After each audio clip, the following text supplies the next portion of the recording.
Well, hello everyone and welcome back to another video of some F1 2020 career mode with, of course, Alpha Tauri.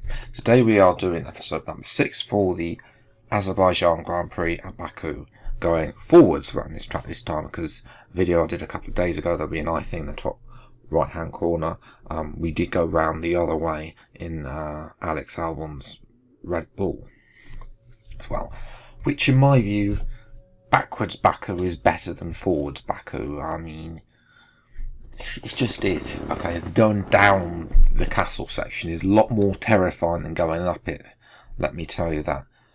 Yes, we're just looking at some upgrades. Obviously, we've fixed that. We've got that engine upgrade. Unfortunately, it won't be in time, but I'm hoping it's going to be in time for Canada. So, yes. We're also going to put on another Sashi upgrade, some more weight reduction, which is going to help in a straight line. That's going to come after Canada, which I believe is Austria. So straight line speed is all the way through in the next couple of rounds here, and that's what we're really going to have to try and improve on, really. But yes, we'll see there. The Sashi upgrade has come through, as has that minor aero upgrade that we put on the last episode. So, and of course we've got some general durability. Just as a note, we got a development upgrade from Carl, and note that we're now ahead of McLaren and Renault on paper, but of course on track is a little bit different. As we move into qualifying now, interesting to see what we can do about Baku. Of course, most recently on this channel, we have done well here in the F1 E-Mod. No help by, of course, 11 DNS. And of course, the safety car as well. But we set our best time, of course, as usual at the end of the session. That's really about that. Only a couple of people chose to hit one of the Haas and the Renaults. So everybody's out on track trying to set fast times, although I'm not sure about Haas behind us. He might be a slow car. He's disappeared anyway. Haas really not a very fast car in real life, nor in this career mode either. We're 2 tenths up though, although we'll have to watch the delta time. Puts us 5 tenths up on Ocon, so we're doing well. Gaining more and more time through this middle sector now into the hairpin, which of course is always tricky on the pad, less so on this year's game though. Get more traction through the castle section. We lose a little bit of time initially, but then gain that back on the entry, and now we start going through the gears and sort of level at about 5.5 tenths up on our previous time. As we come to the corner that used to be horrific, is still horrific, but we do make time up there. I may have messed up on our first run. We're 7 tenths up on Verstappen's given up, so he's going to be outside the top 10. That's a shot. We're going to be about a second up on our previous time. It's going to put us in the 140s, which should be, I'm hoping, is going to be somewhere inside the top 10 around P8. So to make good, not too close to the top 10. Let's see what it is. It's going to be a 140.5, and that's enough for 4th place. Wow, I wasn't expecting that. Ahead of Hamilton and Albon. Bear in mind we've got a freshish engine compared to what some people may have got in the back, but still, that's a big improvement on what we did. We're down in 15th at the start, but 4th place I'll definitely take that. Verstappen will have to watch coming through. I mean, but yes, definitely it's time for the race though. The fans really seem to enjoy that. You made it look easy. Are you happy with where you'll be on the grid tomorrow? I'm very happy, Claire. I mean, before we go to the race, we've got Claire, of course. How do you feel this season is going for you? Is the car competitive? The power unit we need to do development on, but yes, I think we'll get there eventually. I think. Appreciate your time. Thanks, Claire. A warm welcome to all of you watching at home to today's Azerbaijan Grand Prix, and a race that in its short history has already proven no stranger to drama. A fourth row start is just about as likely to give you a podium as a pole position would. And remember, in 2017 and 2018, both Lance Stroll and then Sergio Perez took surprise podiums here. With 20 turns and a length of 3.7 miles, Baku City Circuit in the heart of the Azerbaijan capital is a real test of a driver's endurance, patience and precision. 90-degree corners through Sector 1 lead into a tightening uphill sprint as we start to circle around the old city. Then a 1.4-mile chase flat out through Sector 3 towards the finish line.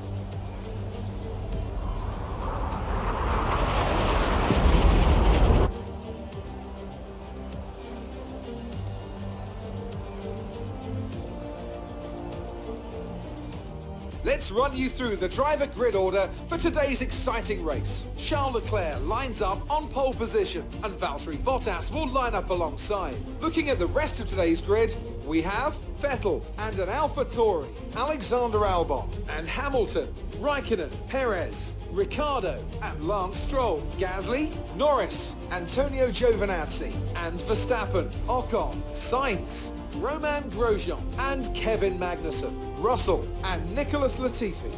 It's almost time for those 5 red lights to go out. Then let's see who can prevail today. Now that we've got some points on the board, let's continue this form and aim for another top 10 finish. Well, I definitely think we're going to get a top 10 finish. Interestingly, that there's been some rain forecasted for the end of this race. We'll have to keep an eye on that. Bearing in mind, of course, our weather forecast in this game has been provided by the BBC. So, of course, that means that anything is possible in being forecasted. 5 lights come on and away we go. And it's initially a good start, but we then bogged down in the second phase of the start. Okay, compared to the Ferrari, that performance upgrade, of course, hasn't come in yet from Codemasters, where Ferrari get sent to heaven. We got Albon coming up inside into turn 2, but nothing going to do there. He's lucky not to hit there. So we're keeping an eye also on the McLarens. We don't want a repeat of Kevin Magnussen, although around Azerbaijan it's not the same as what happened in the previous race at Monaco. But they're on the hard tyres, which is interesting. So watching our teammate, who's already fallen behind Max Verstappen, who's making good inroads. He's now having a look at Lance Stroll, but Verstappen locks up but does go through ahead of Stroll and onwards into the top 10. So we've got under pressure again from Albon into that corner where maybe the AI can take it in third gear, but for me it's definitely a second gear corner on a pad. As we're sort of trying to accelerate there, but we've got better acceleration we're saving obviously a lot of battery for going through the castle section and then onwards, so not using the battery literally most of the other route means we got it to allow it to deploy along there. In actual fact, Lewis Hamilton's going to go at Alex Albon now, and he's going to go down the inside, locks up a bit so he doesn't get the move completely done, and Albon's going to retain himself now down the outside, but Albon's going to have DRS and he's just going to straighten away. As we move to the end of lap 3, and this is Sebastian Vettel with overtake and DRS, and he's past his teammate. He's lost 2 positions now after taking pole to Valtteri Bottas, who's running away with this race. Although they are close together, those 2 Ferraris. Well, one of them's coming in now. We're coming in as well at the end of lap 4. Bottas and Hamilton, Albon and Hamilton both going through. Nobody else coming in as well, so only us and Leclerc coming in at the earliest, but it's going to be a straight up one slot onto a set of medium tyres to the end of the Grand Prix. Of course, only 25% race, so anybody on hards, I'm surprised that both McLarens are on hards, because usually you want to avoid that tyre as it's slowest of all. But you can see here a lot more people are coming out of the pits now, as are Albon and Hamilton. Hamilton's got ahead of Albon as well. Not sure if that's in the pit stop, but Hamilton's going to get ahead of us as well. So Hamilton's had an excellent time now on his outlap, because not only is he ahead of Albon now, he's ahead of us as well. So can we get him back now? We've got DRS, fortunately. We're going to have a look down the inside, but Hamilton blocks off the inside, and there's really not a lot we can do there without causing a little bit of an upset. And that potentially is our chance for a podium gone. Potentially, I mean, the Ferraris are far too fast for us anyway, but one of them was to retire, then we could potentially get a run on it. Leclerc as well is looking a little bit weak, so obviously if we close up on them, then we're going to get. And also, they're in the McLaren sandwich as we touch Hamilton through that section. Lucky not to get any front wing damage there, otherwise that'd be catastrophic for our race. We're just trying to follow Hamilton through, jump to lap 8. We still got one of the McLarens out, Norris, who's been cleared by both Ferraris. There's yellow flags up. I'm not sure if this is for Norris or Hamilton, or no, I don't think it's for the Ferraris. Looking on the minimap, it's Hamilton. He's slowing up, and just like that, Lewis Hamilton's engine has given up. And I'm sure now it's Malaysia 2016 all over again. His teammates winning the race, and he's down. Presumably predicted that he had. I thought that he might have had some engine problems because of the fact he qualified low down. I mean, he's Lewis Hamilton.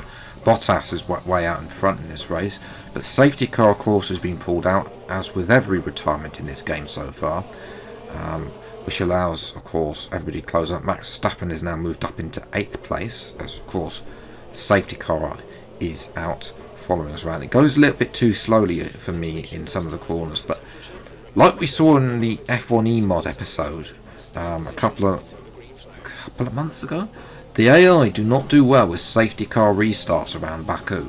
Look, I mean, usually I'm horrific on safety car restarts, and the AI are setting off into the distance. The fact of the matter is, we're having a go at Leclerc here around the outside, nothing doing there, and that might be one and only chance of getting on the podium gone. But we'll nevertheless soldier on. We're going to have another go down the back straight. Can we get this close to having a little bit of a thought of a dive bomb? No, we can't. We're going to have to lift off and sail through the corner, and that's our chance gone. We're into lap 12 now, and our teammate has gone onto the hard tyres, even though he pitted a lap later than us, which I don't get. But he's losing out now to the McLarens, of course. They've now got rid of their hards and onto the soft tyres, but they are both outside the top 10. Ricciardo's having a good race now. He's up into 6th place, ahead of Raikkonen and the Red Bull of Verstappen as we move to the final lap here. We've held on for 13 laps in P4, ahead the likes of, yes, we may have lost out to Hamilton in the pit stops, but we had the pace today. I mean, as we get a little bit squirrely out of the final corner, but Albon did not have anything to answer. We used the battery well. Some rain about 10 to 15 minutes from now. I don't need to know that, Jeff. We're about to cross the line, mate. P4. I mean, I'm ecstatic about that, but Jeff is just literally, well, and of course, driver of the day, typical fashion, goes to Max Verstappen. But yes, I'll definitely take P4. I mean, it's the best result this season so far. Fastest lap wasn't that bad. We were on par with everybody, although we did have a bit of a queue. Obviously, the McLarens had better tyres there. And of course, our teammate, though, disappointing. I thought he could move forward in this race, but Jeff on his side shows the hard tyres, so it's more points for us though. It's given us a 16-point gap. Daniel Ricciardo moves ahead after the McLarens and the Racing Point of Perez don't score. Raikkonen does score some more points, but not as much as Ricciardo. So he's moving up through the championship now as we make a little mini break, so sort of in no man's land. Lewis Hamilton's down to 6th place in the championship, some 45 points behind Charles Leclerc. All but Grosjean and Latifi have yet to score any points. But in terms of the constructors now, we got a nice little gap over McLaren, who dropped to P5. We're out there to P4. Alfa Romeo and Renault jump Racing Point. Hassan Williams, of course, only scored in Vietnam, really, and haven't really done much since. But of course their cars are a little bit woeful, so Amazing performance out there. I'm sure you're pretty happy with that. yes, definitely I'm It's safe to say ecstatic we're about that. smashing everyone's expectations, isn't it? Well, the standard's been high and we've been lucky on some occasions, but today qualifying was good and we managed to get the good start and face finish, and we're not going to answer the second question from Claire there. Simple as that. And she's going to sigh at me. I mean, why are you sighing me, Claire? I answered one of your questions. But anyway, enough about Claire. We've gained more points in the rivalry now. Giovinazzi he was close to us when we chose him as our rival, and since we chose him as our rival, he's been absolutely nowhere near us.